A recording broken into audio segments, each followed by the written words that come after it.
the Finish Line, a podcast on the Everyday Athlete Podcast Network, where every 2 weeks I will be chatting with ordinary people doing extraordinary things on their path to their own finish line. Hey, everybody. Welcome to Beyond the Finish Line. Today's guest is Timmy Howard.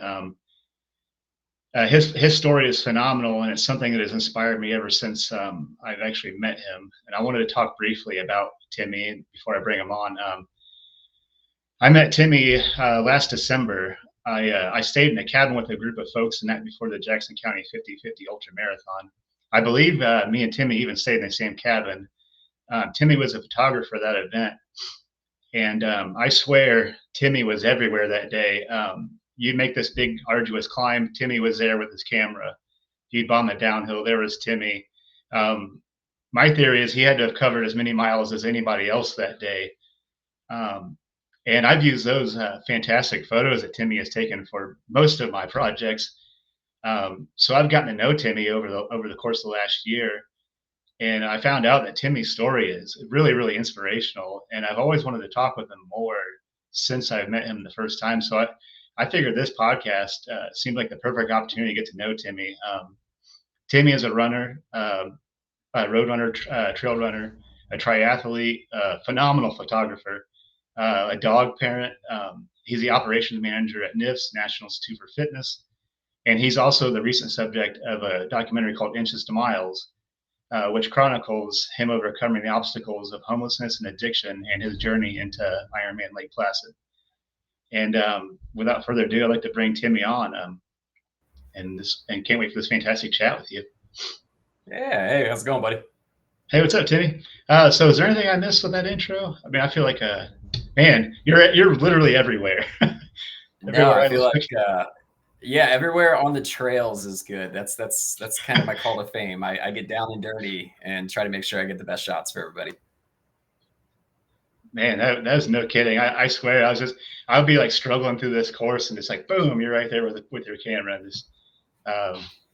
But yeah, so I kind of want to know a little bit about your background, like kind of where your journey, where you are today, and like, the big question is like, who is Timmy Howard? Yeah. So kind of the background. I had a little bit of a tumultuous childhood growing up. A lot of drugs within the house, drinking, a lot of different things. There was a lot of issues with my mom and dad. And I'm kind of just fast tracking through all this. We only have an hour. It's a really, really long story. But basically, when I was 17, this is kind of the big turning point. My mom took me into a room, sat me down on a bed, and basically just said, "Your dad's not your real dad. I don't know who he is. I had slept with a few people, and I don't know who they are." And it was like a light bulb had flicked, because before that, I was getting tons of abuse and tons of things happening to me, and they weren't happening to my brother. And I always felt kind of ostracized, or just, I was the black sheep of the family, basically. So that was kind of a turning point for me. And things just started to really spiral downhill then. I was constantly drinking, always getting into trouble, never wanted to go to school. I mean, things were just really, really bad. And again, I'm like super jumping forward here, so feel free to back me up if you need to. But eventually, my mom had moved on after the divorce. She had met another woman, and they got together. And they became addicted to pain pills. And basically, they had introduced me to opiates. And that was how I started taking opiates. And then that just continued and snowballed until the heroin was introduced. And I basically spent the next 10, 12 years of my life just being a heroin addict, homeless. I spent a lot of time with my mom there at first, using with her and her girlfriend, until that wasn't even feasible. And then I became homeless in Dayton for 3 years. Jumped ship to Indianapolis to try to change my life, landed right back smack into the drugs. I was homeless here for 3 years until I finally got sober about 7 years ago.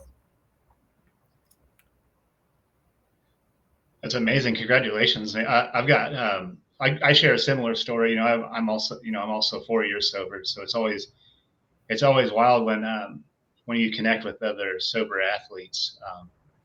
Thank you for sharing that with us, with us. Yeah, that's absolutely. It's amazing to see. There's so many different runners and triathletes out there with stories very similar to ours. And you would never know just by talking to them. Like the first time I met you, I had no clue. So it's really neat to always kind of hear what's going on behind the scenes. Yeah, yeah. Um, I want to get into also what started you, like what started your interest into triathlons and trail running and photography. I know this is a big question, but I want to know how all these fit together. Like, how do all these three pieces kind of come together for you? Yeah, again, it's all been a wild ride, man. So when I got sober, I I went to this halfway house. I basically I medically detoxed off of heroin. I went to this halfway house and I was kind of trying to get my life back on track. I didn't know what I wanted to do. I had spent my entire 20s out using drugs, had no idea who I was, what I wanted to do. I saw a flyer for a run group that met downtown. They run with the homeless. It's called Back on My Feet. So I just decided one day, oh yeah, I'll go try that. I don't know. I don't like running. I think running sucks, but I'll go try it. And so I showed up and I was just trying something. I just wanted to try something different. What I was doing wasn't working. I was still smoking like 2 packs of cigarettes a day too when I showed up. It was wild. But anyways, so I show up to this place and immediately, like, the first thing that happens when I get there is somebody just comes up and basically gives me a hug and just tells me that they're glad that I'm there. Um, and that was kind of the moment where I found community and I found like family. And that one little hug in that moment really kind of changed things for me. Um, and I started just running with these people on a weekly basis. They Back on My Feet helped give me my first pair of running shoes. Because when I went in, I had nothing but just the old tattered clothes that were on my back. So Back on My Feet gave me my first running shoes. They gave me my first bed for where I was ended up living. So I started doing that stuff, and I realized how awesome this community can be. And then I made another fitness group through Back on My Feet, which was called November Project. It's a free fitness group that meets downtown in Indy on Wednesdays and Fridays. And then their energy was just like, holy crap. I mean, I was just like gravitated towards it. And things just kind of took off from there. And that was how I kind of maintained my sobriety. I started getting involved in all these different fitness groups. I was working at, I think, PF Chang's when I first got sober, serving. I didn't know what I wanted to do. And a buddy knew how involved I was starting to get in the community because I met him through one of the workout groups. And he was managing a local run store at the time. And he's like, hey, dude, why don't you come work for me? And so I showed up, started working. He basically made it my role to build community. So to hold community events, to just build community, bring people into the store and have fun with people and give back. And that was what I started doing. I ended up taking over one of the stores in Carmel. So I became the store manager out there and became basically the community liaison for the Indianapolis area. So it was just setting up a bunch of events and stuff. I was still struggling with, I went from the heroin, I got sober, and I thought that I could drink. I was like, it's just alcohol. It's not gonna be that bad. And that didn't go well either. And I was drinking while I was at that other job. And I ended up getting a DUI. And that was the last time I drank because I realized I couldn't do that either. But then I kind of morphed into, I had met somebody at the running store who said, hey, NIFS is hiring. Do you want to apply here? So I went over there and applied, and that's where I've been to this day. And the photography just kind of morphed from it because I've always loved photography. But I always just had like a camera phone, and my wife would always tell me, oh, you're good at this. And one day we got a camera and I went to Roberts and took like a 4-day, 2-hour class. And then I started learning, and I started doing photos for November projects at 6 o'clock in the morning when it's super dark and just learning from there. And then the racing scene is just, it's kind of morphed a little bit. Are you familiar with the OPS 50/50? Yeah, yeah. I'm a member of ITR also, so yeah, I haven't done it Yeah. yet, but Yeah. Yeah. So my wife at the time, she had race directed the OPSF 50/50, and she's like, "Hey, why don't you be our photographer?" And I was like, "Okay." So I went out, had a ton of fun doing it, and a lot of people love the photos. And it's just kind of morphed since there. It's like my little way of giving back to the community is like, "Hey, I can take photos of you and give them to you, and if you want to share them, because like everybody just loves sharing photos of themselves doing hard stuff." So yeah, it's yeah. just, it's really nice to be able to give back and do that. Yeah, it really shows in like the quality of your work. Like I knew you loved it before you told me that you love photography because like every time I see you post something on social media, it's just every single picture is amazing. So you can really tell Thank you. it's something that you're not just good at, but you have a passion for it. That's so cool that you're able to make like all those worlds like dovetail together. Like you love all those things, and then they all kind of come together in one big piece. That's so cool. And what I like what you said about community because you know when I didn't use running to get sober, but I used running to stay sober, and much probably like you, right? Like we didn't really fit in anywhere when we first got sober. At least I didn't. And like the running community was like a perfect place. You know, they take you with open arms. I always kind of joke around and say it's like they gave like like they basically gave me a home. It's like I'm like a misfit toy, and they gave me like a home to like be myself. So that's amazing that you found all those things too. Yeah, that's Yeah, wonderful, man. absolutely. So for okay, so I kind of want to revisit the dog parent thing because I see Stephanie, your wife, post a lot of pictures of your Ridgebacks, your two Yeah. dogs.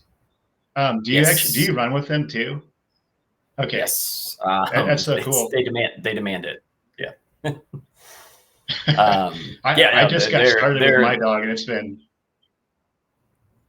yeah. Sorry, go ahead, Timmy. okay. I was gonna say, yeah, no, they're really good running dogs.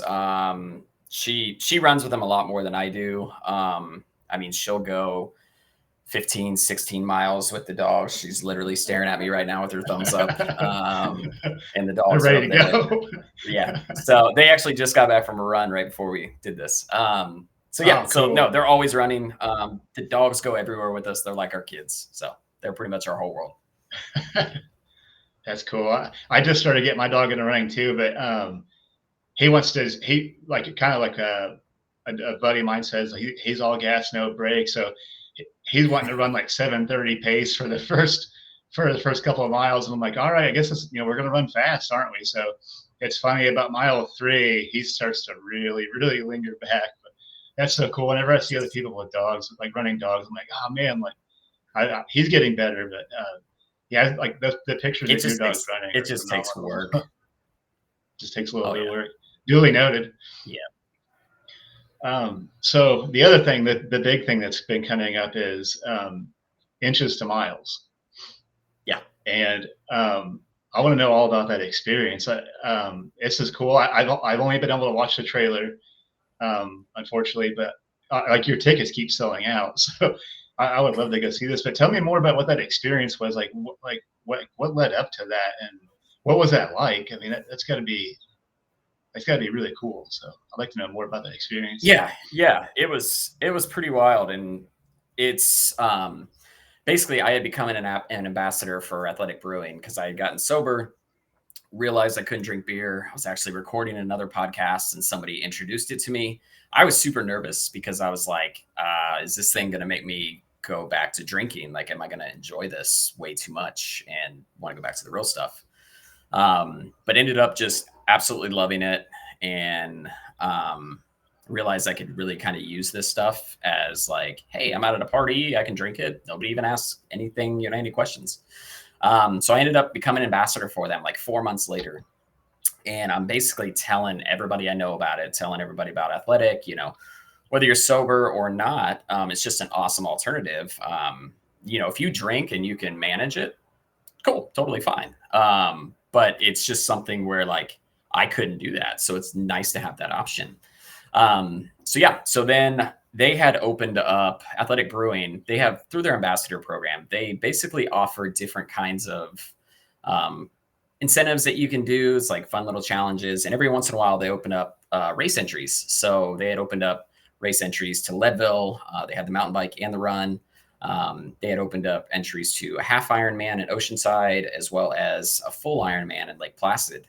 And I knew I had wanted to do an Ironman, but just financially, they're expensive. I mean, they're $1,000 for the race entry alone, not to mention all your travel, everything else. I mean, it adds up quick. And I wasn't too sure, so I asked my wife. I was like, "Hey, do you think I should apply for this?" She said, "You're an idiot if you don't apply, so you better apply." So I ended up applying and got the acceptance thing. Said I was going to be on the team. It was myself and I think 9 or 10 other athletes on the team. And as we were doing that process, we were basically sharing our journey. So I was kind of like tracking all my training throughout through the Ironman, and I was just posting different updates of, "Hey, this is what I'm doing. Hey, I'm doing 17 workouts today. Follow along," things like that. And the documentary idea was brought up, like, "Hey, there's some people on this team that have interesting stories. Let's kind of do some interviews." Because they wanted to produce a documentary, but they weren't sure what route they wanted to go. And then, so they started these interviews, and it was like a 4-week interview process. But they ended up selecting me and 2 other athletes for the film. And I mean, it was one of the coolest experiences in my life. I think being a photographer, I'm always the one behind the lens. So like being on the other side of it and watching other people work. And then also it was very eye-opening to me because I didn't talk about, there's a lot of stuff in my past that I don't necessarily always bring up. And it was very humbling because we would have like 5-hour sit-down interviews where I've got all these cameras and lights on me and I'm telling my whole entire story. And it was kind of therapeutic in that I was just bringing up a lot of stuff that I almost forgotten about. I think I just pushed it down. So it was really neat to kind of live that. And yeah, so we do all that. They follow us at Lake Placid as well. They filmed us during it. I would definitely give them credit. They got me through a lot of that race because I just kept looking for their goofy butts all over the course. So they definitely helped get me through the race. That's amazing. Yeah, it's weird like how like really like freeing it can be when you find, like, I've got stuff that I'm still working on myself that I haven't like shared, and it's like freeing to finally be able to like let some of that stuff go. So it's got to be like surreal and like probably humbling to do that on like a documentary, like a platform like that. But yeah, it was. Yeah, that's exciting. I can't wait to watch it myself. But. Yeah, it turned out really good. I'm super excited for people to see it. I mean, it chronicles my story as well as Lynn and Shannon, the 2 other athletes. And I mean, Lynn just has a crazy, incredible story, and she is just such a fighter. Shannon is one of the nicest people you'll ever meet, and just has the sweetest family backing him. And it's a really cool story, and they tell it so beautifully. And my main thing with the project was like, hey, I just want to be able to help somebody with this. Hopefully somebody sees this who's struggling. And I think that's definitely going to happen. It's definitely getting some good coverage, especially here in the local community, as well as nationwide. I mean, when you have somebody like Athletic Brewing, it's obviously a huge brand. So I think it'll definitely do some good. Yeah, it's amazing. Where all is it airing? Yeah, so could you tell us all that? Yeah, there's different screenings throughout the country right now. And basically anybody can host a screening that wants to, which is actually really cool. So Mason is the producer on this, and he's like the lead.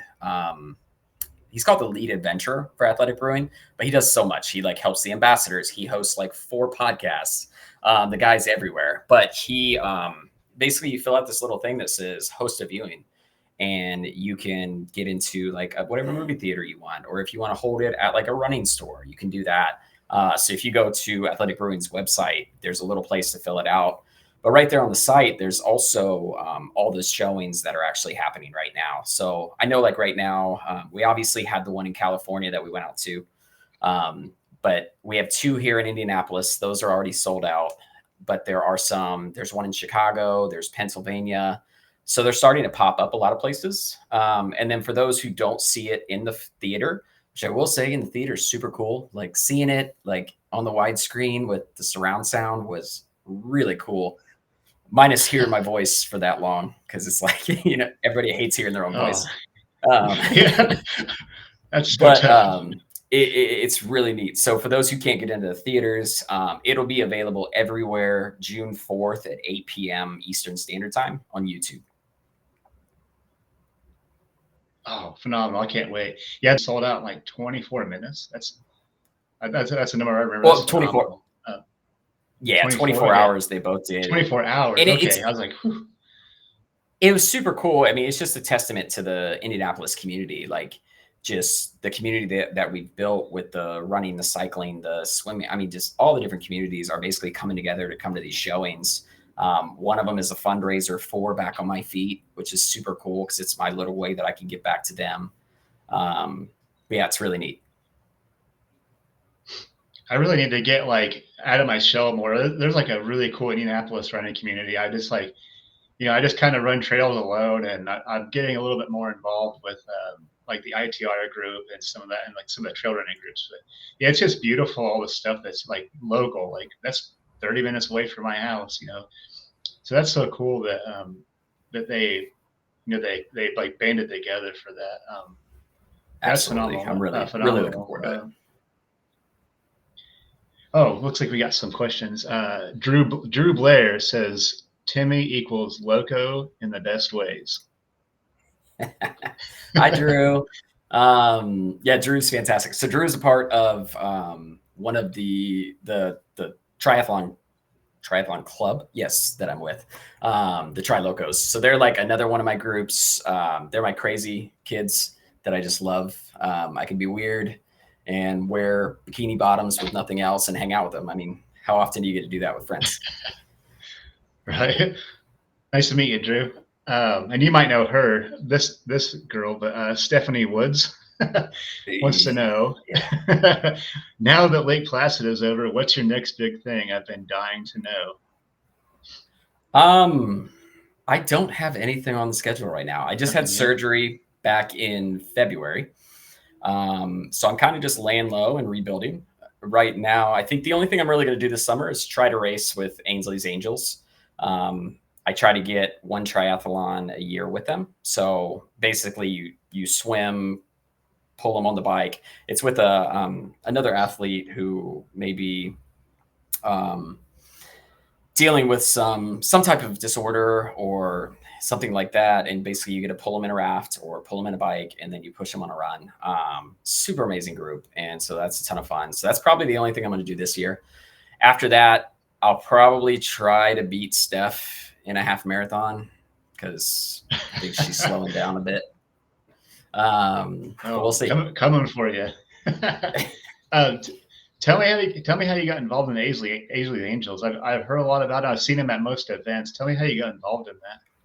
Yeah, so I got involved with them through Tri Loco. My buddy Turtle, he has raced with them for a long time, and Turtle's just got the biggest heart. The guy's 6'8". I mean, you can't miss him from anywhere, and he's the sweetest guy. And he had talked to me about it, and I got to go out. And the first time I got to race was with a gentleman named Owen, and Owen is just the coolest dude.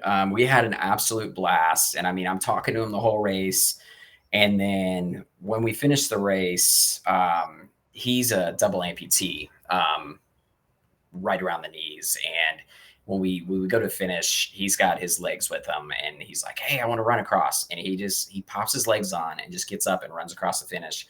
And I promise you, I've never had a better finish line than that moment, seeing all the locos in the background cheering for him and just everybody else cheering for him. Like throw every single Ironman, medal I have in the water. It doesn't matter. Like those are just super cool. Yeah, that speaks to how beautiful that community is. Yeah. In and of itself. And we got from Run Try Bike. This is to Stephanie. We need the best running buddy segment of those dogs. We're going to get those dogs on a running buddy segment for Run Try Bike. Yes. Okay, so I want to talk to you about NIFs. So I always thought it'd be kind of cool to be a personal trainer and stuff and things like that. So I think you shared with me that you're the operations manager now of NIFs. Yeah. Yep. But tell me how you tell me what got you into that career, and tell me what it's like to help other people achieve their fitness goals. It has to be incredibly gratifying to see happen in front of you. Oh, absolutely. And I had kind of, like I said, just stumbled upon the job. It was early in my sobriety. I had stumbled on it. I got in there. I literally had to go through 4 interviews because my background check lit up like a Christmas tree with all my previous stuff from all my using years. But they ended up taking a chance on me. So I get in, and I started off as just the service desk manager. So basically I just managed just the front of house stuff when people would come in. And just quickly kept taking on more and more roles, wanting to learn more and more about the company, the facility, what they do, what their mission is. And eventually I got promoted to program coordinator, which was right up my alley. I mean, I came from the running store community where I was the community coordinator, and that's just always been my biggest passion is community. So when I took over that role, I started to run a few programs. We have the NIFS Indy Mini Marathon training program. We just finished that. We had our celebration dinner last night. And that's a program where this year we had 108 athletes that were in the program. And basically these may be people who this is their first time ever running. They've never run a 5K. They've never run 6 miles. And it's super neat. I have the help of a lot of my friends. They come in and they're pace leaders, and we meet every Wednesday and we do our long runs together. So I'm kind of like the lead coach, and then there's all the pace leaders that are there leading the individual pace groups. And it's super cool. And I get to just sit out there and cheer them all on and have an absolute blast. And it's been growing every year, which is fantastic because that's my whole goal, is just to make sure that more people are learning what fitness can do for you. And then also I get to lead a women's only triathlon training program, which that starts up here in June. And that is so much fun because I love all my locos and my guy girl locos, but ladies know how to do it right. They form these bonds. The group is incredible, and it's such a good time. And again, we start this program, and I'm genuinely concerned when some of these people jump in the pool for the first time. Because I'm like, am I going to have to jump in and save them? Because it's tough. Some of them don't know how to swim to start, but that's what I love to see. I love to see them start and then see their transformation to where all of a sudden they're swimming 500 yards in open water and they're out there just crushing a triathlon. And then I also lead another program called DECA. That is a decathlon of fitness. It's held inside there at NIFS. So it's really cool. I get to basically lead all these programs and build community with each and every one of them. And they're all starting to, which is kind of what I envisioned, they're all starting to intertwine. I'm starting to get people in DECA, they're just functional fitness people. They're I say this lightly, but they're just CrossFit people. They're just this. They're transitioning over to the running world, or my runners are transferring over to the DECA and the weightlifting side of things. So it's really cool seeing all that cross into each other. And I just want to keep it growing because it took the back on my feet group for me to realize that running was what I needed to change my life. And I get emails from program participants when they're done, just telling me how much it changed their life or how they never thought they could do anything like this. And sometimes you just need a group or a community to help get you through that. Yeah. It really does help to have someone to kind of lean on in those times too. Yeah, that has to be really really rewarding.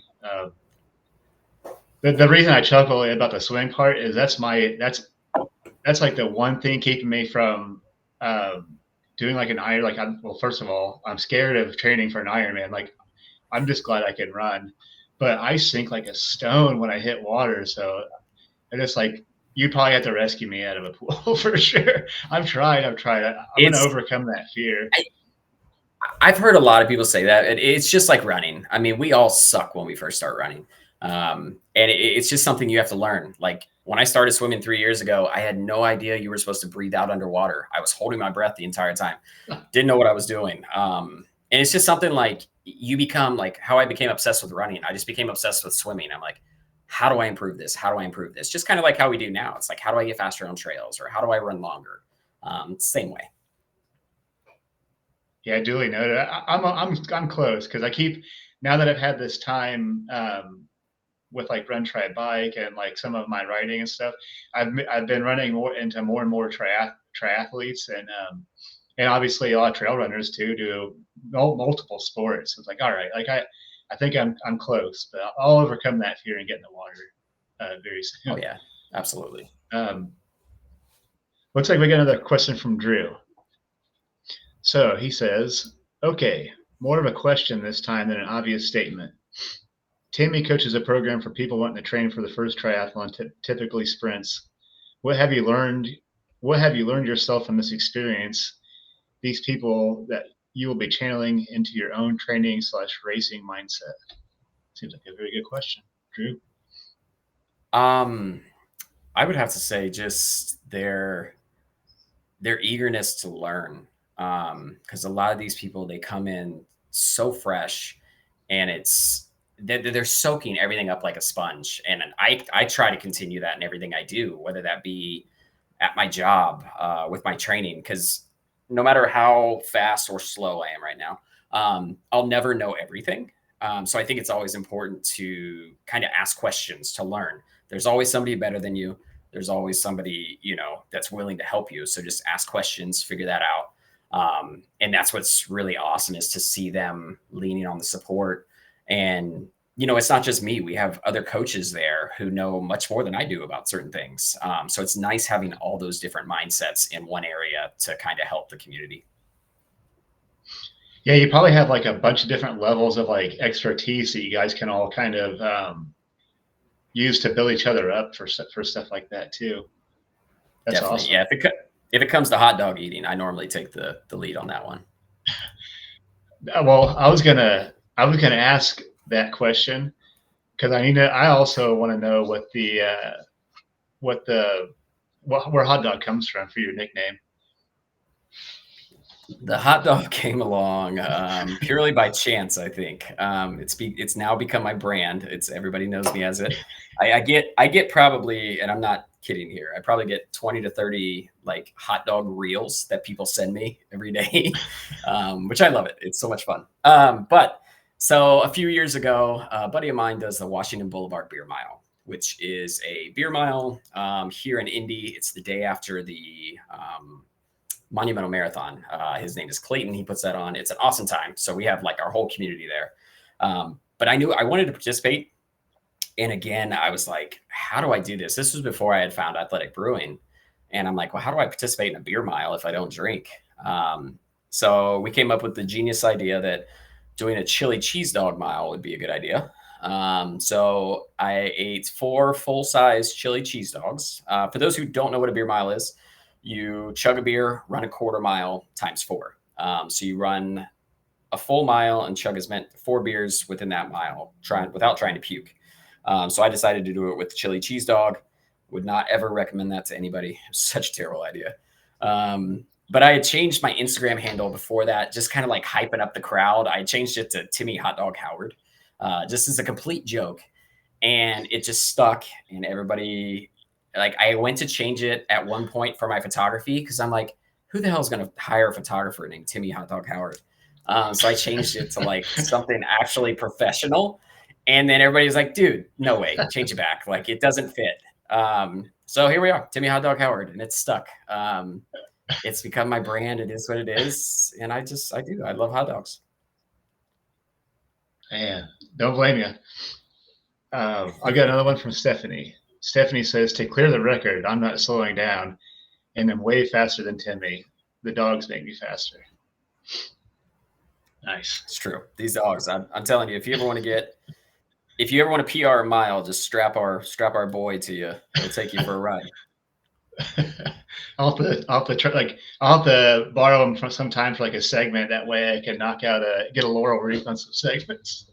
Dude, he launched me. We were at November Project on Wednesday, and he saw a bunny, and I was trying to be fun, and I was like, "Oh yeah, Liam, go get it." This dog just takes off, and he's 90 pounds of pure muscle. Takes off. I hit a patch of water, totally just eat it, and I'm like flipping over, like bruise my tailbone. Like, I mean, the dude, he can go if he wants to. That's kind of like how my dog is. I think my dog helps me with trail running because I have to learn to be really stable on both my legs because we'll be moving a good clip and he'll see a squirrel and just take off one direction. So I've gotten really good at like unilateral like leg, just trying to. I mean, he keeps me on my feet too because if he sees something, he bolts the other direction. So. Oh, absolutely. So since I'm a triathlon hopeful someday, I want to know um, like what goes into triathlon training. Like what's a typical training cycle like for you? I think it definitely depends on the race. But I mean, for this past Ironman, it was a lot. I work 3 jobs. I have a full-time job and then my photography. And then I also work part-time at Athletic Annex. It's a local run store. And so I was working all that and then trying to train for an Ironman on top of that. And I would say an Ironman training is like a full-time job. You eat, sleep, breathe it. I was constantly doing it. My wife made tons of sacrifices because she was kind of taking care of the dogs while I was doing it. But I would have to like get my rides in by bike commuting to work or like go like it's a 4 mile shot for me to get to work. I would basically have to turn it into like a 30-mile route just to get to work, just to try to get training in. Like I had to find ways to train. The one thing that did help that made it very conducive for me is working at NIFS. We have a pool attached to NIFS, the IU Natatorium. It's one of the nicest pools in the country. So luckily I just got to go swim there on my lunches, which was really nice. But it just requires a lot of time. If I could definitely give one piece of advice, it would be to find a group to train with. Finding the Triloco group was the best thing I ever did because we would do open water swims together. We would do group rides together. We would do all kinds of things together that really kind of motivated me and kept me going because I don't think I ever would have finished the Ironman on my own. It's a lot of miles out there to be doing by yourself. So it was really neat finding that community. Yeah, that's beautiful. I have another question. Is Yeah. there a moment from Back on My Feet or the November Project that you lean on when times get hard during training or racing? Yeah, I think when the very first marathon I did, I was 4 or 5. I think I was 6 or 7 months sober. I had just gotten sober from heroin, and nobody knew my story at November Project because I viewed everybody as like these are normal people, and I'm not normal. Like I don't want to be ostracized because of my past and who I am. So I hadn't told anybody anything at November Project, and so I go out and I do Monumental Marathon, and I was so ecstatic. And I finished in 4 hours and 4 seconds, which that sucks. 4 seconds. That one hurt for the first one. Oh man! But so I finished that, and then we were at a after party, and I started telling a friend Sarah just kind of a little bit about my story. I just felt comfortable to kind of open up to her. She's like, holy crap. And then I started talking to somebody else. And it was like the first time I felt comfortable sharing my story. And it was really neat. So I ended up writing a blog for November Project shortly after that. And everybody started reaching out, like saying they're happy I'm here. They're so proud of me, this and that. And it was really neat. And I always kind of fall back on that moment. Because that's what community is. I had this fear that everybody was just going to immediately tell me to get the hell out when I said I was a heroin addict. But it was the exact opposite. like they accepted me with even bigger open arms, and that was so neat to see. I was so thankful. So I think about that a lot. Yeah, I think it's great to see, like you saying that, and then talking about how NIFs kind of, um, you know, they like they like overlooked some of your, you know, previous things. Like, I think it's always beautiful. You know, I work in recovery too. It's not endurance sports related, but it's amazing to see how we're breaking like this stigma. I mean, I know we still like a lot of work to do, but it's Oh great that yeah, we're seeing like we're slowly breaking the stigma. I mean, it's just a little bit at a time, obviously, but it's just so I, cool I that think I think people are starting to understand that just because they were on drugs or they did these things doesn't necessarily mean that they're a terrible person. They may have just lost their way. Like me, I completely lost my way. And once you get that deep, it's hard to get out. And most people don't. Most people end up dead or in prison. I was one of the fortunate ones who made it out. And so I'm just so fortunate to be able to tell my story. yeah, I feel like there's a reason like why why we make it through. And I think this is why. Like you have a really inspiring story to tell people. So um, yeah, it's just beautiful, man. That's all I have to say about that. And I'm so Well, glad that thank you. you're Thank you. Same, willing to same on your share end. it I here. appreciate that. Um, and you don't have to answer this if you don't want to, but something that comes up a lot is like during your sobriety journey, did you have any like setbacks with sobriety?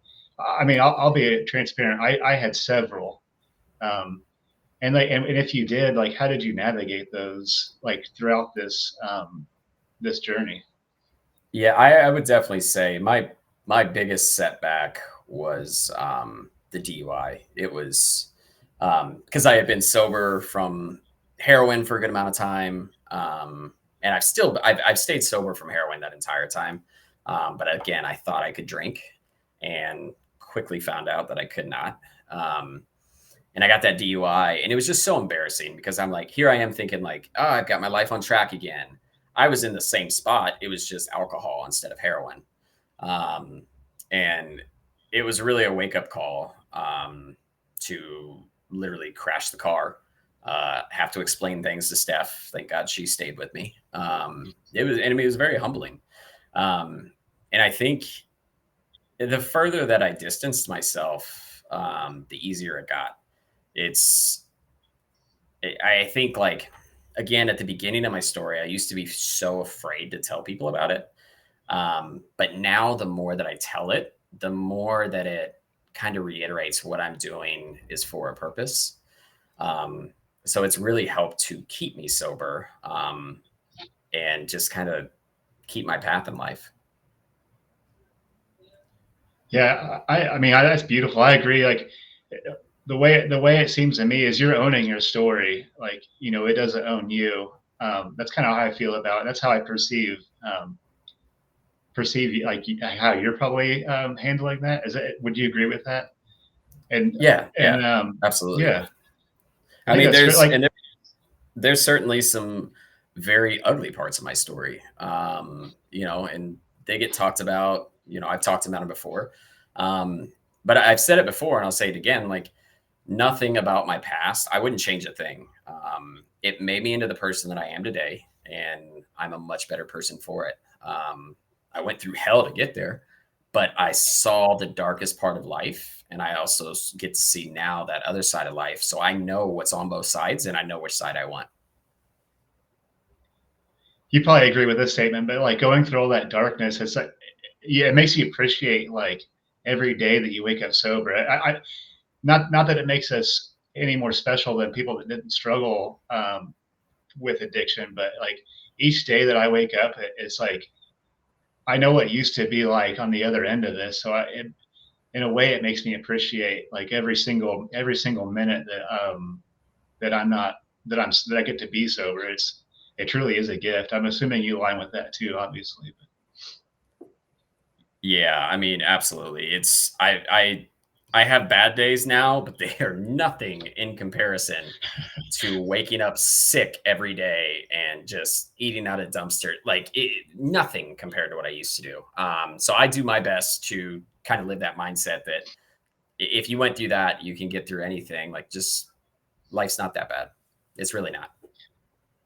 Yeah, I love that sentiment. You're like, yeah, you had to get through what you went through then to be who you are now. I love that statement, and I can align with that 100%. We have a question here. Is seeing others Yep. accomplish their goals through these programs, such as the NIFs and Back on My Feet November Project, was it as satisfying as finishing an Ironman Lake Placid? Yeah. Absolutely. So it's kind of shifted. Like Lake Placid was such a cool experience to cross that finish line and to kind of prove to myself like, hey, I can do it. Was so cool, and to have the film crew there was incredible. But it doesn't compare to what I get from actually leading the participants. And again, it goes back to when I first got sober, I had those people there with me. My buddy paced me for the marathon, and he was one of the volunteers for Back on My Feet. All those people helped me get to where I am now. So that's become my sole focus. Like I've never been a competitive person. I don't really care to go out and beat whoever, although I did beat Steph in a 1 mile race one day, just in case she's listening. So, I love but, this. so yeah, but it's just one of those things. Like I'm not that competitive. But I love nothing more than seeing people accomplish things they didn't think they could do. Or if they're having an off night at training and they're thinking about quitting, I'm that person in their ear that gets to basically talk them back into doing what they're doing. And at the end of it, they end up just loving themselves that much more. And yeah, so I can't beat it. Yeah, that has to be super gratifying to be a part of, to get to witness too. Absolutely. Oh, something else we just talked about. You're also a fellow bike and run commuter to work. Um, Tell me how that Yes. started for you. I think it had just like kind of evolved. I was just looking for different ways to get to work. Steph and I, we only still to this day have one car because I work downtown. For the longest time, once I got sober, I didn't have a license. I owed so much money on my license from all my past stuff that it was ridiculous. And I thoroughly enjoyed biking and running to work. Stephanie actually bought me my first bike as a present. And I used to bike 10 miles to get to the running store. And now I work about 4 miles from work, and I absolutely love it. Minus the drivers in Indianapolis, I hate most of them. But other than that, I absolutely love the bike commuting. It's kind of my time to either set my intentions for the day when I'm biking to work, or to kind of decompress coming home from work. And I can squeeze in training while also commuting, while also helping the planet in my own little small way. It's just really nice to be able to do that. Yeah, I agree. Mine started out. I'm just obsessed with Harvey Lewis, and I love backyard ultras. And I was just like, well, he ran the 450-mile backyard at Big Dogs this last Yes. October, which is Yes. which is insane, right? And That's he's not like a nuts. superhero. He's just a school teacher, from Ohio, and that's what kind of got me started. My run commute's about the same distance. Mine's just a little over 3, but it started out just doing it to get some extra training in, and I don't take as much time away from my family and all that stuff. But same thing now. Yeah. Now it's just become like it's like a meditation, right? Like I can kind of clear my head before work, and then kind of like if you have like kind of a rough day, you can kind of clear your head afterwards too. So that's great. Absolutely. It's always cool to meet other like fellow run commuters. Like everybody at my, I don't know. Well, you work in fitness, but at my work, everybody's just like I'm like the weirdo that runs to work instead of drives. But Oh, I'm still I've a gotten to the point. weirdo. Okay, I yeah. I bike to work when it's like, there was one time it was like negative 20 out, and I bike to work, like, and I loved it. Like, me being the only person in the city, I loved it. But kind of what you're saying, like, there's a little community of us that commute, and I see the same people every day, and we always give like the head nod or the wave. We all know, like, hey, this is our thing, you know. Yeah, that's cool, man. As soon as I put that together, I was like, like I knew there was. Every time I was doing like this little bit of the deep dive on trying to get it. I'm just like, I like this guy more that I dive into this. So I'm so glad that there's more of us out there. So that's so cool. Absolutely. And yeah, the cars are no joke. What do you think for biking to work? I've had more near misses biking to work than I had running. So biking, without biking, question, right? biking. Yeah. It feels like you have a two to three times a week. Yeah, I actually Yeah, I wear my GoPro every single commute, just to kind of capture if something happens. Yeah, it's something. Yeah, you have to have a header. Oh, for sure. So I think you already covered this. You kind of already covered this because you said you're getting. But I want to know because you. I've seen some places we're going to be doing photography and stuff like that coming up soon. And I'm going to try and plan around doing those events so I can have some new pictures this year. But for sure. do you have any upcoming? Do you have any upcoming goals or like races or events or like any other projects that you're working on that you can tell me about? Really, this year is my main focus right now is getting the film promoted, making sure that people see it. I will make a humble ask that, if people are seeing this, go to Athletic Brewing's Instagram, share the trailer, share the film when it comes out. I just want it to be stretched far and wide to kind of help people, see it. And then after that, I got brought on by Beyond Monumental this year. So I'll be doing all their photography at like Monumental Mile, Monumental Marathon, Indy Half. And then I'll be out at a lot of the Dino races. I'll be doing the 8-hour endurance with Todd Oliver. Cool. So I'll be out at a lot of races shooting, cheering on my wife. She's got all kinds of big races she's running. So I'll go out and spectate. The last few years, it's been all about me and my training.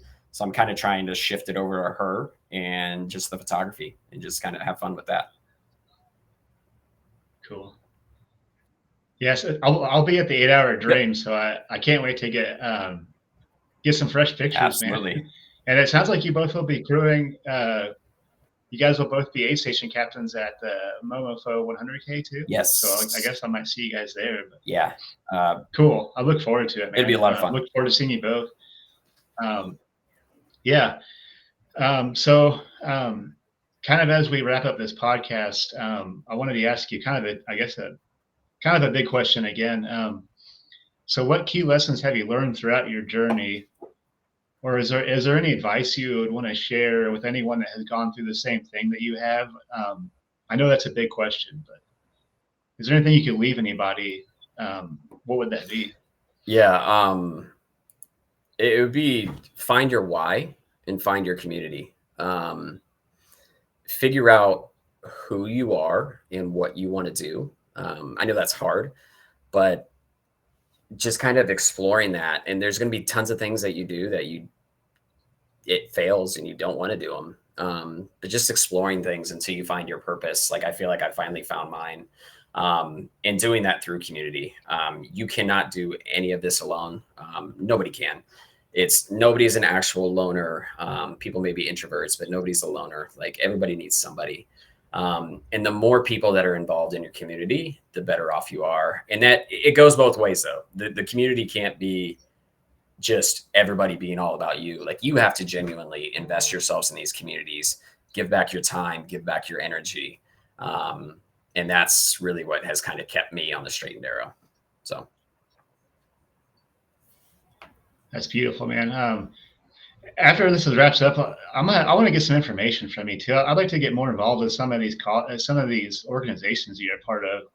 I live just down the road, and I'll admit I need to do more to give back. The running community gives me so much, so I'd like to, be a bigger part of it for sure. But I know you shared And this there's, before, but yeah, go ahead. Sorry, Timmy. oh, I was going to say, I mean, there's tons of things out there. It's like you said, it's just getting involved with them.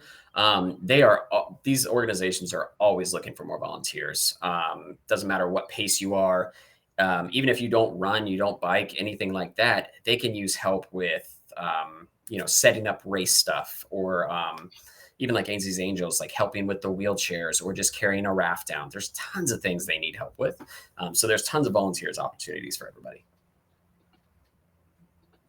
Cool, man. And if you want, maybe just tell everybody one more time where you can find your inches to miles information.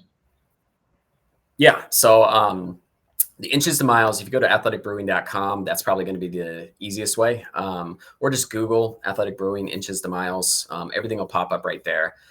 If you follow me on Instagram, it's Timmy _Hot Dog _Howard. I will be posting a lot of stuff as the film comes up too. And we'll be doing a lot of fun things leading off to it. And then after as well.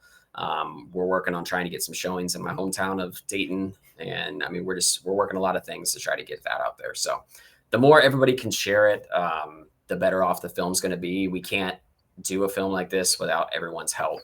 So, I mean, the more exposure we get, the better off we are. Cool. Man, thank you. It means a lot to me to have you on my first podcast.